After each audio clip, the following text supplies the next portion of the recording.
জানেন কি? একটা মেয়ে সবসময় বাস্তবতার কাছে হেরে যায়। কখনো তার স্বপ্নের কাছে, কখনো তার পরিবারের কাছে, কখনো তার ভালোবাসার মানুষের কাছে। জানেন কি? একটা মেয়ে সবসময় অন্যের জন্য বাঁচে। বিয়ের আগে তার বাবা-মায়ের জন্য, বিয়ের পরে স্বামীর জন্য, ছেলেমেয়ে হওয়ার পর বাচ্চা-কাচ্চার জন্য। কারণ মেয়েরা সবসময় তার স্বপ্নের কাছে হেরে যায়, তার চাওয়া-পাওয়ার কাছে হেরে যায়। তারপরেও সে চায় সবকিছুর পরে তার পরিবার যেন ভালো থাকে, পরিবারকে নিয়ে সে যেন সুখী থাকতে পারে।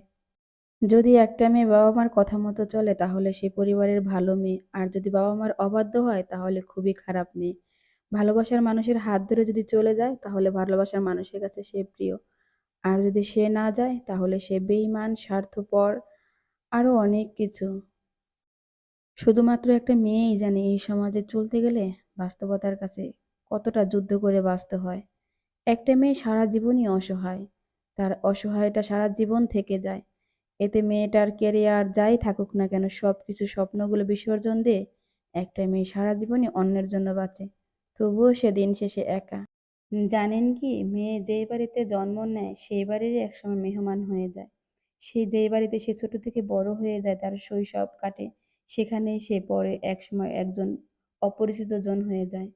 এটাই একটা মেয়ে। বিয়ের পরে স্বামীর বাড়ি যায়, সংসার সামলায়, বাচ্চা-কাচ্চা সামলায়, পরিবার সামলায়। যখনই খুঁটিনাটি কিছু হবে তখনই ওই বাড়ির সে কিছু না।